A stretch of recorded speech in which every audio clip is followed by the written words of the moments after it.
DZBB, Balitang Tama, Balitang Totoo.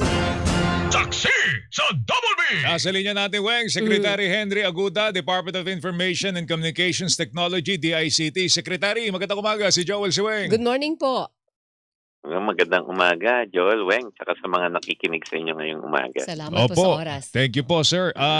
Yung sa San Jose National High School sa Tacloban City sa Leyte, binana natin, Weng, yung Gorbax. Yes. Oh. Dahil yun na sinasabi, Secretary, tama, no? Ang Gorbax po, bawal na hong malaro dito sa Pilipinas. Tama ho ba yun? Ay, tama yon, pero pwede bang explain ko? Sige Kaya nga po. namin sila binan, kasi nag-reach out kami sa kanila. Tapos sinabi namin sa kanila, binigyan namin ng due process, binigyan namin ng notice, binigyan namin ng ebidensya na nakakasakit yung platform. Tapos humingi kami ng ano ba yung gagawin nyo para ma-prevent yung harmful effect ng Gorbax. Eh, hindi sila makapag-responde. Kaya sila mismo voluntarily sabi, sige, pwede nyo na kaming tanggalin, pwede nyo na kaming i-block. So mutually agreed yun. Sila, hindi po yan unilateral. Sila mismo, parang kusang hindi loob kami nila. makapag-comply. Kusang loob din po yan. Eh, okay yun para walang, baga nga, no hard feelings, di ba? Okay. Opo. Ito lang sa Ateneo de Zamboanga University, reportedly, Roblox naman ito, Weng. naman daw. Ang Pero sinasabi, matagal ng no? isyong Roblox sa Pilipinas, di ba, Kinausap na nga Secretary? ng DICT Correct. yan So ano nangyari sa Roblox? Ano latest dyan? Okay, so balikan muna natin mabilis lang yung si Roblox. Si Roblox dati, flinag na namin bago pa yung shooting, no? Pinapunta namin si Roblox sa Pilipinas, nag-usap kami, meron kaming 5 hiningi. 1, lagyan nyo ng default parental control. Ginawa naman nila. Second, kailangan yung mga chat, dapat minomonitor nyo kapag may violent tendencies, etc. Minomonitor naman nila. Pinakita nila sa amin. Yung pangatlo, na hiningi namin sa kanila, sabihan nyo yung mga community nyo. Tapos i-classify nyo yung games nyo, Roblox for kids, Roblox Select for teenager, tapos for adult. Ginawa nila yun. Ginawa pa nila worldwide. May 2 silang utang pa. Ang sabi namin, para foolproof yung identity, kung bata siya o adult siya, at saka matanggal din natin yung mga predators na nagpapanggap, dapat ikabit nyo yung system nyo sa national ID. Para pagka nag-access siya sa amin, alam namin na totoong tao siya at alam namin yung edad. At yung panghuli naming require, dapat magtayo kayo ng opisina dito sa Pilipinas. So, 3 out of 5 na sila, yung 2 ang kulang nila. Kaya bukas, kakausapin namin mismo sila sa Singapore para tanongin, ano na ba nangyari doon sa 2 nyo pang pinangako. And kasama po natin tomorrow si NBI, si ICC, may representative from Congress and Senate. Hihingi kami ng additional evidence para makatulong naman doon sa law enforcement natin, doon sa mga incident na nangyari. Umaasa naman ako maganda yung usapan tomorrow, and kapag sumunod, okay, mas magagamit si Roblox sa tamang pamamaraan. Pag hindi sila sumunod at hindi maganda yung usapan, then we will make the necessary recommendation po. May deadline kayo, Secretary? Well, ang deadline namin sa kanila dati no later than October dapat kumpleto na yan. Ngayon, kung mai-implement nila na mas maaga, mas okay, di ba? 3 out of 5 na po yung na-comply nila, Secretary. Gaano pa ka-material yung last 2? Ay, material yung last 2. Yung 1, yung national ID. Alam nyo, pagka ang national ID na ginamit mo sa account opening, madali na natin silang matrace kung sino yan. Pag predator yan, mahahabol na namin. Kung bata yan, pasok doon sa edad. Yung pagtatayo ng opisina sa Pilipinas, parang hindi na kami lumilipad ng Singapore. Ang hirap ng ganun. O kaya lilipad pa sila dito. The continuous, at saka mawawala yung jurisdiction issue.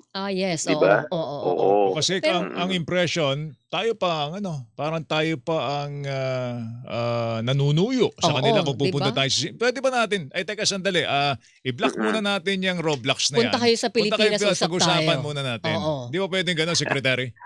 Baka doon tayo pumunta pagka hindi maganda yung usapan this week. Pero in fairness to them, naiintindihan po naman natin na malaking sistema nila, 150 million users, hindi ganun kabilis Mm-mm. mag-adjust yung system. Gets po natin yon. And sabi nga nila, meron din sila mga game developer community na nasa Pilipinas Mm-mm. na kumikita sa paggawa ng game sa kanila. Kaya Oo. binabalanse po natin yon. Ngayon, due process naman, Mhm. mahaba-haba na rin yung usapan namin. Time to act kapag hindi maganda yung sagot. Sana diba? mabilisan natin, Secretary, kasi parang nagiging pattern na yung mga violence, yung mga school violence. Hindi na ho hindi na ho isa, dalawa, tatlo, apat. Ang Oo. dami na ho na nangyayari, Secretary. Well, hindi lang sa atin, sa buong mundo po yan. Sa Mm. United States, may mga nag-file na ng kaso against them. And ayaw na natin paabutin pa na may mahaharm pa na kahit isang kabataan pa. Hindi na po katanggap-tanggap yon. Kaya kami na mismo ang pupunta doon. Hindi na namin sila hihintayin kasi magsasabi pa sila ng schedule nila, Mhm. etc. So, hindi na kami na pupunta dyan. At comprehensive po yung pupunta doon. As I've said, may representative ang legislature, may representative yung law enforcement, may representative yung mga regulators po. Secretary, meron lang akong isang punto dito sa national ID. Nakikuha ko po yung sinasabi niyo materiality nung nung measure na ito. Pero paano siya makakatulong ng malaki? Magkakaroon talaga ng magiging epektibo ang proseso na ito kung hindi pa majority ng mga Pilipino may national ID. Yung mga adult nga hanggang ngayon marami ang walang national ID. More so bata pa kaya? May dalawang klaseng national ID kasi. Please, apo. Meron yung digital national ID. Yung Alright. digital national ID, nasa 60 to actually every day nadadagdagan yan.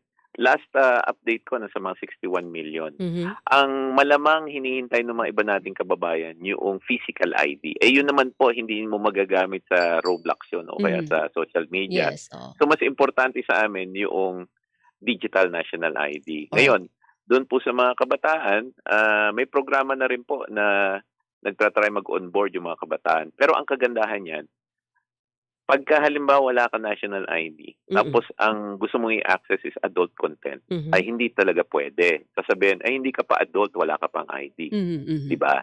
So, ngayon, kung predator ka, nagpapanggap kang bata, pero na-upload ka doon, makikita mo na, ay hindi ka naman bata, nagpapanggap kang bata, adult ka na. Oo. Okay. May update po sa online groomers na mga kabataan para gumawa daw po ng karahasan. Ang sabi ho ng NBI, baka daw yung Napapasok yung mga chat yun group. nangyari sa Ateneo, Weng, may nagutos doon, oy, i-livestream mo, manonood kami. Pwede, oo. Anong development doon, Secretary? Ito bang impormasyon ng NBI nakarating na sa inyo? Oo naman. At saka gusto ko lang banggitin, kasama ko si Director Melvin Matibag tomorrow, at saka yung team niya. And maganda kasi sa NBI ngayon, under his leadership, nag-upgrade na sila nung cyber skills nila . So doon sa meeting namin sa Singapore, kasama siya. At siya mismo, makakausap niya ang mga executives and technical team ng Meta at Roblox. They continue to gather technical expertise. At the same time, sa akin, gusto ko nga sabihin doon sa mga platform, eto na, law enforcement na yung kausap nyo, no less than the head of NBI. Makinig na kayo dyan. Okay, ang presidente raw po ay bukas sa Sa pagban pagban ng sa Facebook. Meta Oo. of FB. Oo. Kung kakailanganin. Anong posisyon ninyo dito? Anong payo ninyo kay presidente dito, Secretary? Ay ano naman, si Presidente naman is very pragmatic pero nangingibabaw sa kanya yung protection po ng ating mga kababayan Mhm. at ng mga kabataan. Yung blocking po, ang trabaho ko po is to make sure naman na dapat last resort yan. Mhm. Gagawin namin yung pwede namin gawin para mag-comply ang Meta, mag-comply ang ibang platform, mag-comply yung mga other game developers. Nangyari naman po yan sa TikTok. Effective kami sa TikTok kung Mhm. titignan nyo. Hindi So, masyadong kayang kontrolin ang nagkakaproblema. Meta? Yun ang problema natin ngayon. Kung yung Meta, ganito ang problema sa Meta. Para lang klaro tayo. Dalawa yung issue nila. One, Opo. yung identity verification. Mhm. Kailangan ayusin nila yon. Diba? Pag na-identify mo na yung tao, madali mo siyang take accountability doon sa ginawa niya. Kasi ngayon may mga troll may mga fake na tao. Yes, oo. Second, alam nyo yung harmful effect, like yung sa nangyaring live streaming ng pamamaril, tinatanggal naman ni Meta yon. Mhm. Ang problema lang, dapat real time at mabilis yung Yes. pagtanggal ng Mabagal harm. sila, Kasi mabagal. Mhm. mabagal. Yun ang problema nila. Nag-a-agree naman sila. Mhm. Hindi pwede dapat nasa platform namin yan. O sige, Okay. Mm. pero bakit ang bagal? Lagi nila tinuturo dun sa mga fact verifier. Pinapasa nila sa ibang tao eh. Sa akin, Nako. huwag niyo ipasa. Mhm. Saan ba may headquarters nitong responsibilidad. Meta na ito? Saan ang headquarters Meron ba nila? sila dito sa Pilipinas? Yun nga, wala nga. Wala Kaya ko. nga sabi ko rin, Mabuting dapat buhay sila ka. magtayo rin na opisina dito. Kaya nga Oo. lilipad pa ako ng Singapore. Naku, Pinalilipad Diyos ko pa naman ako sa San Francisco. Sabi ko, ang layo niyan. Meet halfway na lang tayo. Singapore na lang. Kaya Mhm. Singapore Okay. kami magmi-meeting. Oo. Alright. Sige po, Sige. sige. Abangan namin yung update. Update In the tayo, meantime, Secretary, Secretary. salamat. Sir, Thank you. thank you. Okay, maraming salamat. Magandang Secretary umaga Henry po. Aguda, DICT.